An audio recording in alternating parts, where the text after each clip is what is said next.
Good morning. Welcome to Dronfield Baptist Church this Mothering Sunday.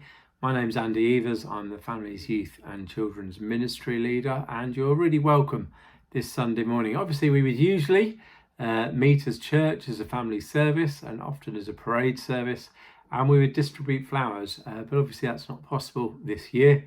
So you've just got me on a screen, and I'm not talking about Mothering Sunday. As a church leading up to Lent, we're reading this Philip Yancey book, The Jesus I Never Knew, and we're on to, I think, chapter 8, talking about mission. So I'll get onto that in a bit, but welcome to our service. Welcome to all the mothers who are there. I know a lot of us won't be able to see our mothers, and this day is a tough day for lots of people. Unable to see their mothers, or their mothers may have passed away, or they may have poor relationships with their parents, but we're pleased to see you here. And for those mothers who've seen their children today, I hope you have a wonderful day. I hope you don't have to do the cooking or any washing up, and they've brought you lots of presents. There's a few notices I need to give. The first notice is that we're really pleased to announce it was agreed at leadership last week and then ratified at our church meeting this past week that we'll be returning to worship in our building at Easter and going forwards. Obviously, COVID's secure. We will be masking up. You'll need to book on as we did during the summer. But we're going to have the opportunity of seeing each other face to face, which is fantastic news. Information will be coming out in due course about that. The church AGM has also had to have a date change. It is now Saturday, the 25th of April, after the service. Obviously, we'll be meeting by then. Again, limited numbers there, so we will also be live streaming the AGM, and you'll be able to take part in that as well if you're at home using Teams or whatever system we get set up. So the AGM change of date, 25th of April, please be there. And finally, as my role as Family's Youth and Children's Ministry Leader, we're looking to go back in June, hopefully after June half term, probably COVID secure for a few weeks. But if you are involved with any of the FYC teams, please get in touch with me as soon as you possibly can to let me know your availability for groups. Are you able to carry on in the groups that you were doing before we broke up for COVID? If you are, fantastic, thank you, can't wait to hear from you. But if you're unable to, and that's understandable, if there are reasons that you won't be able to come back, please let me know as soon as you possibly can, so I can put measures in place and try and do some more recruiting, but we'll come into that in a minute. Our reading today, as we look at Jesus' mission, is the reading that lots of people say was, this sums up Jesus' mission. And it's taken from Luke chapter 4, verse 18 to 19. The words will appear on the screen, but feel free to follow in your Bibles. This is taken directly from Isaiah, because Jesus read it from Isaiah. He was in the synagogue and he took the scrolls and he unrolled the scroll and found this reading and read this. And this is what people say is Jesus' mission. The Spirit of the Lord is on me, because he has anointed me to preach good news to the poor.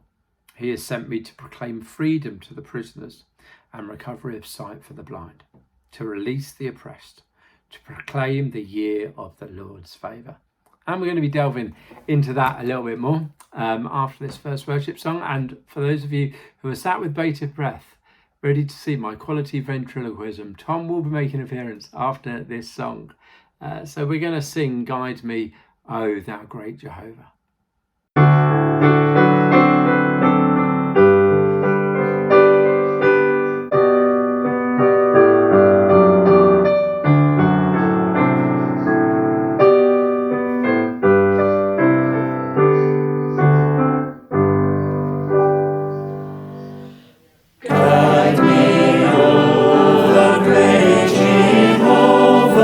Pilgrim through this barren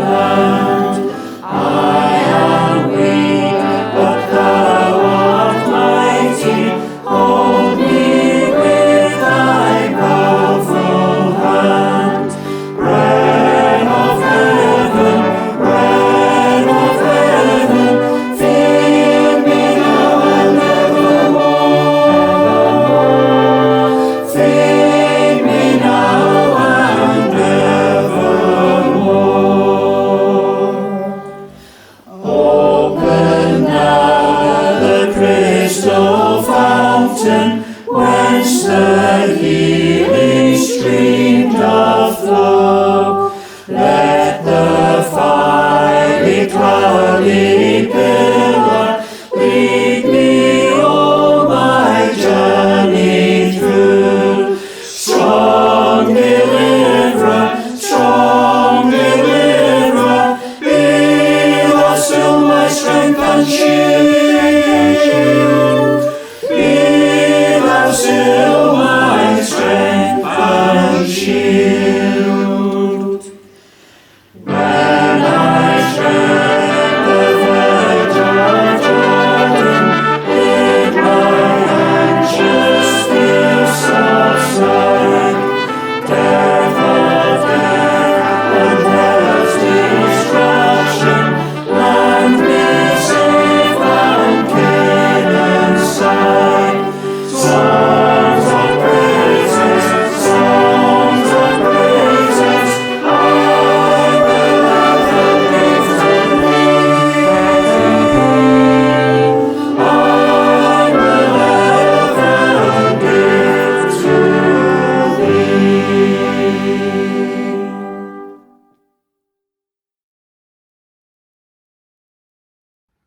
Dum dum dum dum dum dum dum dum dum dum dum dum dum dum dum dum.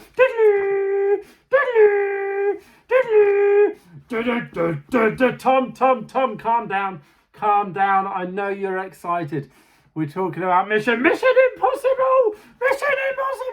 Yeah, no, we're not talking about Mission Impossible, Tom. Calm down, dearie me. You're very excitable today. Oh, I am. I love Mission Impossible. Well, we're not talking about Mission Impossible. We're talking about this book. And the chapter that everyone at church is going to read this week is all about mission. So do you know what mission means? No, Mission Impossible. It's not Mission Impossible. Mission is possible. And I think, to be honest, lots of people seem to think mission isn't impossible or is impossible, but mission is actually possible. Well, what is it? Well, Tom, we've just read in the Bible a passage from Luke. Did you hear that? Yes, I read that. Good. Glad you read that. So can you remind us what it says in there? Luke 4:18, to proclaim good news to the poor. That's right, Tom. We are to proclaim good news to the poor. Just the people without any money? No, don't think Jesus meant that. It's not just people without money. It's not just economic richness. But Jesus wants us to proclaim the good news to the poor who might be spiritually poor or morally poor. There are lots and lots of ways you can be poor, not just economic. And what else does it say? It says, he has sent me to proclaim freedom for the prisoners. That's right. What? Everyone in prison should be released? Well, no, he's not saying that, because there are many types of prisoners, not just those in prison. And actually, we don't hear about Jesus releasing people from prison. We do hear about in Acts, those miraculous prison escapes and people being released from prison. Right. But it means more than that. It means prisoners to sin, which might be a prisoner to addiction or to hate or to greed or to many other things. It could also mean prisoners of wealth. Of wealth? Thought we've done poor. I remember that. Poor isn't just financial, but people who are so prisoned, are so driven for money, and that is all they worry about. They're prisoners to wealth, or prisoners to tradition, or legalism within our churches. There's lots and lots and lots and lots of ways people are prisoners. Oh, so it's not just what it says. That's right. Jesus means much more. Can you tell me more? What's there? I'm just going to scroll over here because this is helping me, Tom. You can see your lines there. Can you see that bit? Recovery of sight to the blind. That's right. And it's not just recovery of sight. We should go around praying for people who can't see. I pray for a friend of mine who can't see every day. I pray for him and his vision. But God probably won't heal that. He may do, but he might not. But freedom from all physical suffering.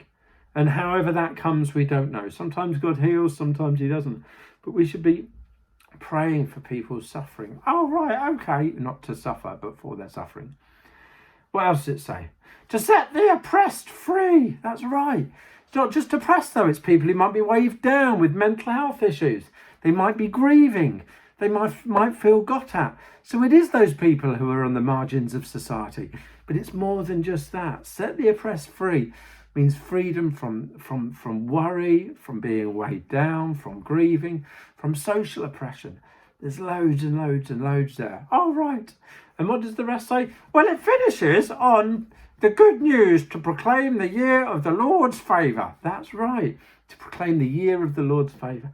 Jesus was bringing them new life. He was bringing them this salvation. His mission was to see people changed and to bring on good things. And that's what we should do with mission. Oh, right. Are we going to look at it a bit more? Well, we are in a bit. I'm going to go and put you away, Tom. It's time for you to have a bit of a rest. We're going to sing as church, Strength Will Rise, as we wait upon the Lord. Oh, I love that song. I know you do, Tom. So you can go and sing it. And then I'll come back in a minute. See you in a bit. Bye. Bye.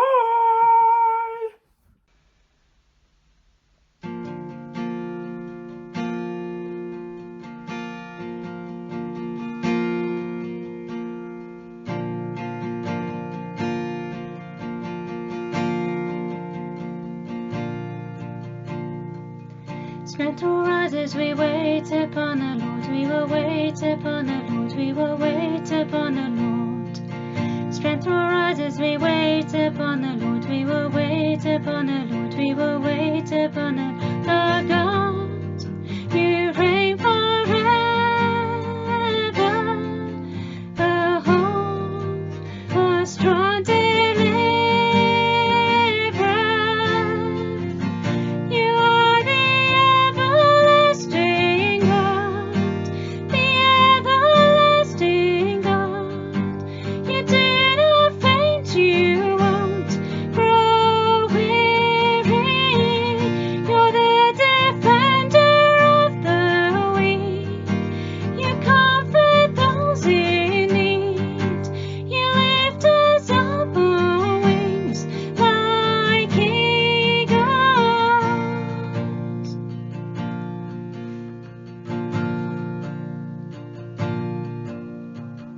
Strength will rise as we wait upon the Lord. We will wait upon the Lord. We will wait upon the Lord. Strength will rise as we wait upon the Lord. We will wait upon the Lord. We will wait upon the Lord our God. You reign forever. A hope, a strong deliverer. You are the everlasting God, the everlasting God. You do not faint, you won't grow weary.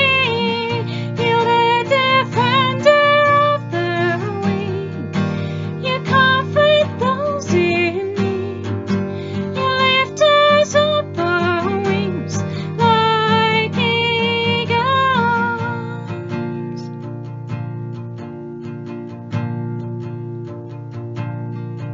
Oh God, you reign forever. A hope, a strong deliverer. You are the everlasting God, the everlasting God. You do not faint, you won't grow weary. You're the defender of the weak. You comfort those in need. You lift us up on wings like eagles.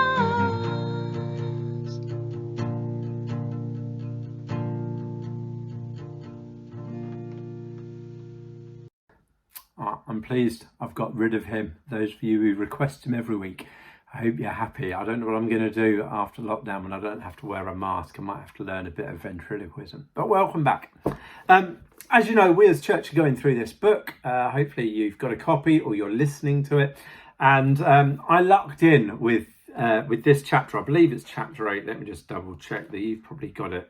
No, chapter... I can't even find where I am.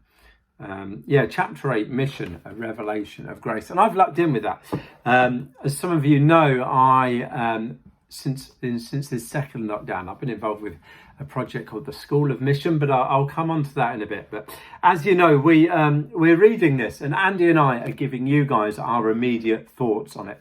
We're not running through the whole chapter and giving the game away as such. It's not a film, but what we're doing is we're just picking out what grabs us. And actually, for me, since lockdown began, mission has been a big thing. And mission has been a huge thing for me for a long time. Those of you who know me know I've got a real passion for Life Dronfield. It's a charity I've set up. And I want to see us as church doing mission in our town. And I'll come on to that a little bit further on. But this chapter, there were loads and loads. And as you read it, you'll see loads of evidence of Jesus doing mission. Jesus being out there, engaging with all in society, and how, he engaged with the rich, but actually a lot of the time we see Jesus therefore engaging with the poor and engaging with people who are marginalised and are not seen well in society, with lepers, with prostitutes, and other what would be classed as sinners. And as we go through this chapter, the bit that jumped out of me was Philip Yancey talks about being at theology college, and talks about how in their classroom they mocked a church down the road that had a large picture of, I believe, the guy who set the theology college up or the church up, and he had a long beard and moustache. But that college or church had recently said, actually, none of our male students are to have a moustache and a beard. They should shave them off. And Yancey and his contemporaries in that class poked fun at this church and laughed at them. But one guy in the lesson was quiet. And when it came to a quiet, hushed point, he put his arm up and said, "You lot are like Pharisees. I am the person I am because of that church. I am here following the Lord at Bible College because of that church. And you are like Pharisees, laughing at them, looking down your nose upon them in the same way that the Pharisees looked down their nose at Jesus when he came as their saviour. They didn't recognise that. They didn't see that. They just spoke behind their backs." And this guy said, "You've done exactly the same." And Yancey talks about the awkward silence as the class realised that what this guy was saying was true. And that really struck with me. And it was like, okay, where am I a Pharisee? Where do I look down on churches and on different theological practices or different styles of worship, or my perceived they do not engage with the Holy Spirit? Where do I look down my nose? And I know where I do, and I no doubt you may, well, I hope you're sat there at home going, oh yeah, there might be things that maybe I look down on other churches or other types of Christians. But just this week on social media, I'm not down with the TikTok, but I'm on Snapchat, I'm on Instagram, I'm on Facebook, just Facebook this week. And obviously I'm connected with lots and lots of Christians, and there's lots of Christian posts, some of them very, very cheesy. I never share those. In fact, I generally don't share many Christian posts because I find them often quite abrupt and aggressive. Well, just this week, since last Sunday, I just looked out, and this is Friday morning. I looked on my Facebook feed for Christians having a go at other Christians. And this is what I've come across four main target groups. The LGBTQ plus community getting criticised and knocked and attacked by Christians, looking down their nose on them because their perceived sin is far worse than everyone's sins. And we discussed last month about where we are with different sins, but I'll leave that with you. And if you weren't part of that service, go back a month ago and have a look. The creation story. Arguments about, is the creation story correct? It might be in the Bible. Is it correct? Did it all really happen on 7 days? Well, actually 6 days, and then God took a rest. Or did it happen over millions of years? Evolution as well. Arguments from Christians for and against evolution. Arguments about gifts of the Spirit, about the physical manifestations of the Spirit and whether they are right and whether they are appropriate and whether they should be encouraged or whether they should be ignored. And are they real or are they just man-made? And then the one that got me last night, was the fact that God is not a man's name. And I agree with the person. God is not a man's name. Jesus is. God isn't. And there's then a load of arguments about, was Jesus really a man? And it was like, well, actually, the original poster didn't post that. They posted that God is not a man's name. But then from that, loads of arguments come. And I sit back and I look at it and go, oh my days, here we go. Christians arguing. And this is on social media. This is not within a set framework of a Bible study or a church or a group which there are other Christians. And actually, we're all coming from a loving viewpoint. This is people arguing, and then others, non-Christians, looking in and going, what are these Christians all about? And it was that actually got me demanding that Life Dronfield became a Churches Together charity. I had listened to Radio 4 very, very rarely, but I was in the car with somebody else and they had it on. And on Radio 4 on a morning, I was driving to Marsh Lane, out of Dronfield, we're driving to Eckington, along Marsh Lane. I recall it like yesterday. And there were 3 or 4 different Christians. I know I've mentioned this before. And they're all arguing about the same point and arguing with each other. And I just sat there with my head in my hands going, what are they doing? This is on national radio. Millions are probably listening to this. And what do they see? They see Christians arguing, bickering and having a go at each other. So for me, it was that bit of this book that jumped out at me. That acknowledgement that actually you guys are Pharisees. And why did it jump out at me? Because it cut me to the heart going, Andy Evers, I sometimes judge people on where they are. But let's get back into mission. So there's that bit, but I want to talk more about mission with you guys. I've got a really good mate, Andy Mason. Andy was best man at my wedding. I was best man at his. Andy met me when I was 11 at school. And it was Andy who sort of dragged me to church and forced me to go to church. And I lived with him for a couple of years. And he's trained to be a vicar. He was a vicar down in Bristol, and then in Salisbury, and then in Poole. He's given up vicaring, a whole variety of reasons, but he's stopped vicaring. Vicaring. He's stopped vicaring, and he set up recently a thing called the School of Mission. And he set up for about 2 years, and they're a mission group who are engaging with a large number of churches, mostly down south, around Hampshire way, and they are talking about mission. And as part of that, they have a YouTube channel where Andy interviews different people every week. And starting about 3 weeks ago, they've started doing a weekly live Zoom, and I was the first person to be interviewed and invited on that. And I think you as church are aware of that through my prayer diary. I let you know about that. Now, I've been interviewed by Andy on his YouTube, and as I say, through this live stream service thing. And I spoke generally about life and about Dronfield and about our context and about how our context in Dronfield is very different to Sheffield and is very different to Chesterfield, and is actually similar to some places, but our context is key. What, for me, our church is, and I'll come on to our church context. I want to talk a bit broader first. But I spoke at this in these meetings, in this YouTube, and Andy basically said, so why are you doing some in churches together? And I made it really, really clear. It was like, well, I want to see actually as churches working together, we're stronger together instead of doing it in our own little groups, be it Baptists or Anglicans or Methodists or Independent Free or whatever variety of church you attend. I said, we have more in common than we're different. And the YouTube video that I did got the most views Andy said any of his videos have. And the vast majority of comments and messages that Andy and their team, School of Mission, have received have been really positive. But there have been just 2 that I just want to quickly mention to you. The first was someone saying that what I was saying was, and I quote unquote, dangerous.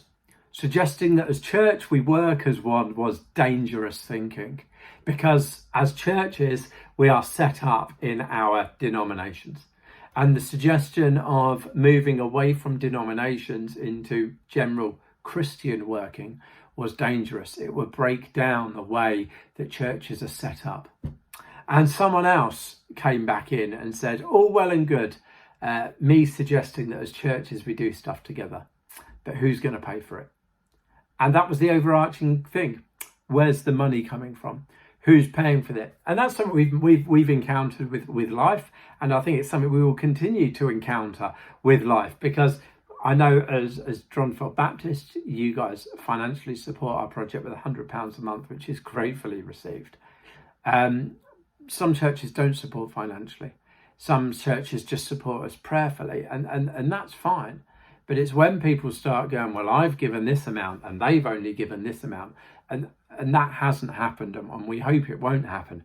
But we know going after big money bids in the future, there will be, and I've been asked questions by bigger organisations than just within churches outside of Dronfield, the bigger organisations saying, well, how much are the other churches giving? And it's like, well, that's not really relevant, but it seems to be the whole push. And from this conversation that had been had by text with this fellow who had responded, Andy, my mate, came up with this image. Well, he didn't come up with it, he found it and posted it up, and it should be appearing there. And it's a picture of Jesus, but Jesus ain't driving the car. The church is driving the car. And for me, mission is all about him, and it's all about him driving the car. It's not about us as church driving the car. Jesus should be driving. We need to be in the car with him, but we shouldn't be telling him where he should go. We should just be in there with him, going along for the ride and trying to do his bidding, what he wants us to do. And I think that's something that we do amazingly at our church with regards to mission, and specifically with my family's youth and children's hat on. We're going to stop for a sec. We're going to have a time of worship. I am not alone. And then I'm just going to come back and talk to you a little bit more about FYC at DBC. So I'll see you after this song.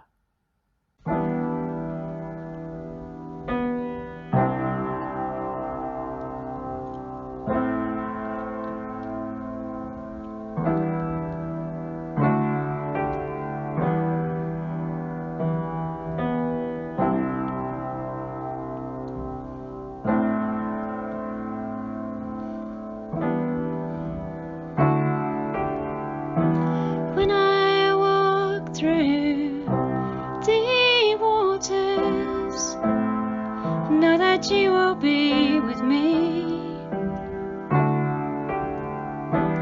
when I'm standing in the fire. I will not be overcome. Through the valley of the shadow, I will not fear, 'cause I am not alone. I am not alone. You will go before me. You will never leave me. I am not alone. I am not alone. You will go before me. You will never leave me.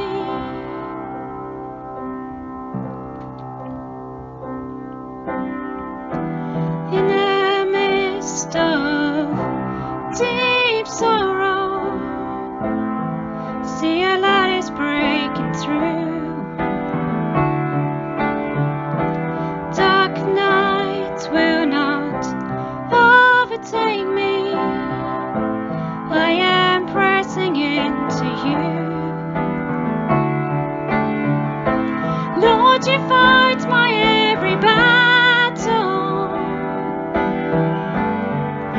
and I will not fear, 'cause I am not alone. I am not alone. You will go before me. You will never leave me. I am not alone. I am not alone. You will go before me. You will never leave me. You amaze me, redeem me.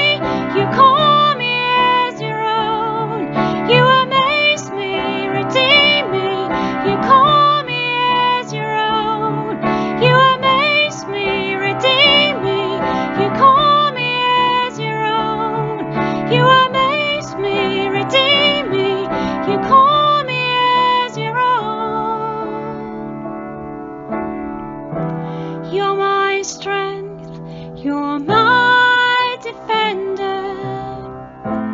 You're my refuge in the storm. Through these trials, you've always been faithful. You bring healing to my soul. I am not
welcome back. I want to go into some details about mission and our mission as a church. For a long time, Dronfield Baptist has been known for its families and children's work, and we as church know how blessed we have been with all that God has provided finance to employ me, but has provided people like Jody and those who came before Jody to lead our children's and our families' work. And 4.5 years ago, you as church stepped out again and said this was key, families, youth and children's work, to our church. And you employed me as families, youth and children's worker. And I think that title there as worker sums up a lot. I came in to do the work, but when there was a huge team already doing the work, but I sort of oversaw it, and my title has changed in the past year. So I'm now Families, Youth and Children's Ministry Leader, which is more what I'm doing. I lead the ministries that we have. But we've got an amazing history of people coming to our church and being involved in our church. And then, as I say, in the last 4.5 years, you stepped out and employed me, someone who you couldn't really afford to employ, but you said this is what's important for us as church, and you stepped out and employed me to do families, youth and children's. And what has happened over that time? Well, we've started a large number of groups. You as church are aware of all those groups, of how there are just social groups, and those social groups lead into groups which have a bit of Christian input, lead into groups with much more Christian input. And so we can take children and young people on a journey of faith as they discover more about Jesus until they make that decision to follow him. And then we disciple them and follow them up and support them in their Christian journey. And what is the knock-on of that being? Well, when I took the post, I was very happy with children's work and youth work. I was unsure about the families' work. And actually, it's families' work that has blossomed in our church. As you see on Sunday mornings, we have lots of new families in our church. They're not so new now, but we've got lots of families who've joined our church. And why have they joined our church? They've joined our church because of you, because of your commitment to invest in me and to support me in running all our groups. And they see our church and they go, wow, look at this fantastic children's and youth work. We will come here because this is where our children feel part and engaged and love it. And from that, more families have joined and more families have joined. And it's put us in a great financial position as a church, whereby we are covering our bills. What goes out across the year is covered across the year. The Lord has blessed us, but he's blessed us in loads of other ways. There's a lad who I'm not going to name, I haven't got his permission, but he started coming to us as a year 5 pupil, and he just started coming to our Jolt group, our year 5 and 6 after school club. And within a year, he started coming to Base, our youth club with some God slot elements. And then last year, towards the end of the year, or towards the end of 2 years ago, October, November, before COVID, he started coming to Embrace, to our youth service, and wanted to come to DTI or Salt Saliva, our youth away. This lad had come from not knowing God, from a family where God is not spoken about. None of the family attend church or would say they're Christians.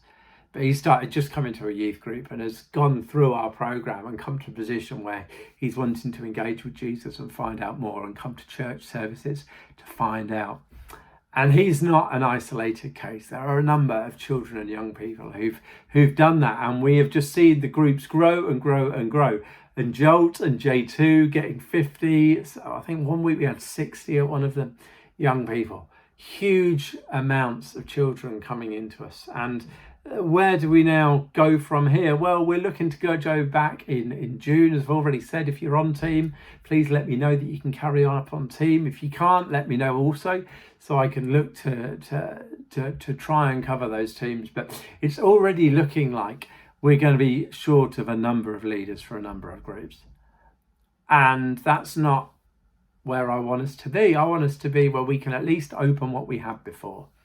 But for that to happen, I need you. I need you as church to say we'll give up an afternoon, a couple of hours on a Friday or a Thursday or a Tuesday or a Monday or probably even a Wednesday.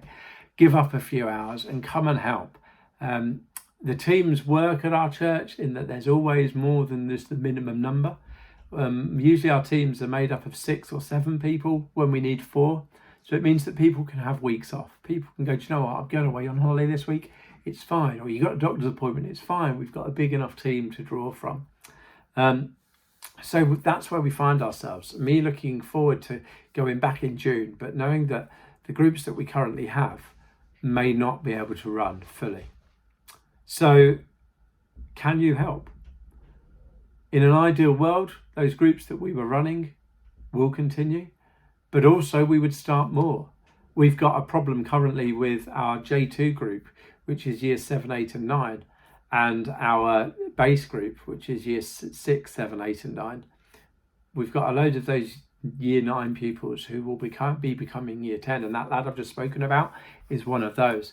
We cannot run a group with year 10s and with year 6s. We need to begin at least 2 more groups, and I don't have enough time in my week to do that. I'm already working well over my 30 paid hours. I don't have any more time to do those groups. So can you? Or can you come up with a way that we can move this forward? This is something I'm wrestling with at the moment. As church, our mission is contextualised.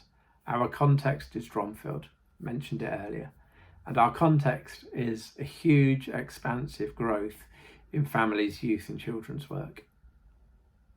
As it sits, I may have to say to those year 10 pupils or year 9s going into year 10s that actually I'm afraid there is no midweek groups for you.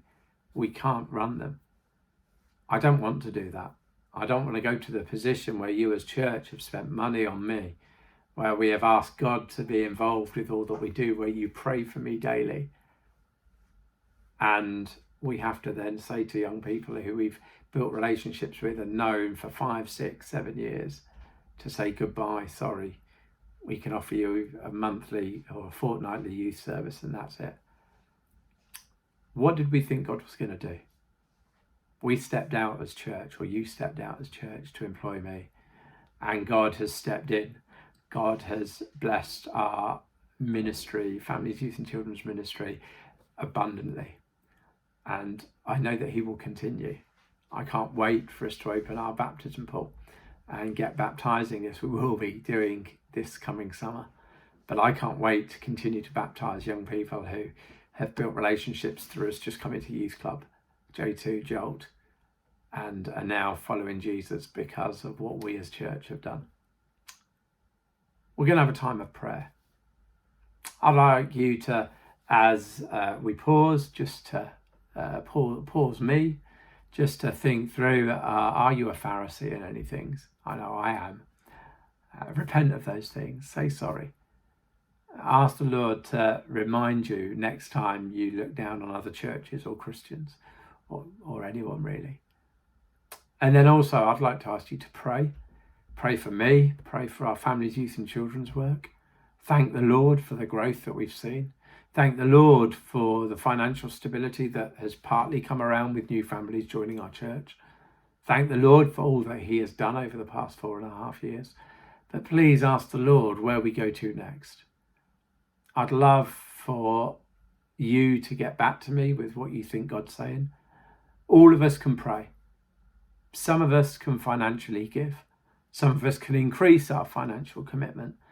And some of us can get involved and get our hands dirty and come along on an evening or an afternoon and support our families, youth and children. And you will be blessed, more blessed by being involved than not, because you will get to share seeing these young people change, seeing their lives turn towards Jesus.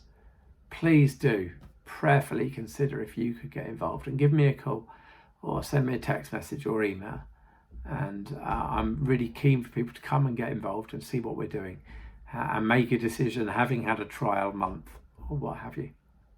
So thank you for listening to me today. We're just going to pause me and pray.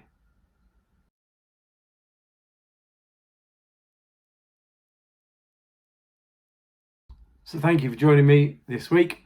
Slightly longer service than usual you get with me. I'm sorry if it's burned your Sunday dinner. But thank you for being part of DBC. Thank you for your prayer and your support that you give me and Becca and the boys. I pray that you have a great day and a fantastic week. And I pray for you mums that You will not need to go and cook Sunday dinner, and you certainly won't need to get it washed up. Have a great week. We're going to close by singing Be Thou My Vision.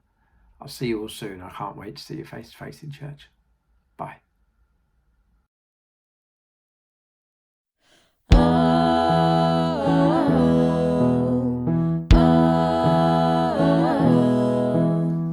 Be thou my vision, O Lord of my heart. Lord, be all else to me, save that thou art. Thou my best Lord in the day and the night, waking or sleeping, thy presence my light.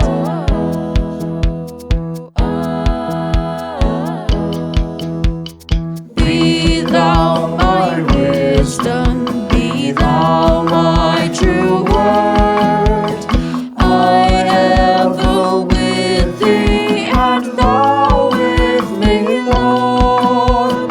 Thou my great Father, and I thy true Son. Thou in me dwelling, and I with thee one.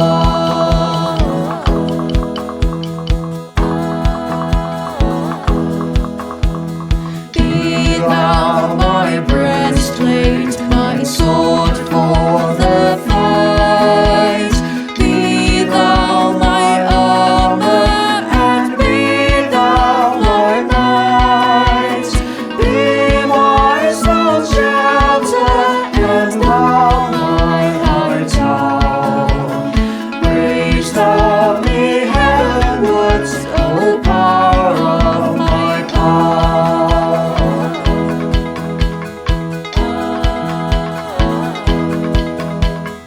Riches I need not, nor man's empty praise. Thou my inheritance, all of my days. Thou and thou only, thou first in my heart. High King of heaven, my treasure thou art.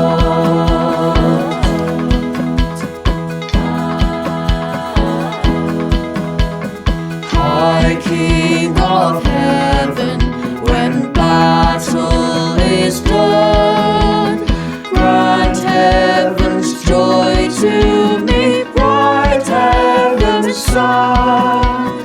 Christ of my own heart, whatever befall, still be my vision, thou ruler of all. Christ of my own heart, whatever befall, still be my vision, thou ruler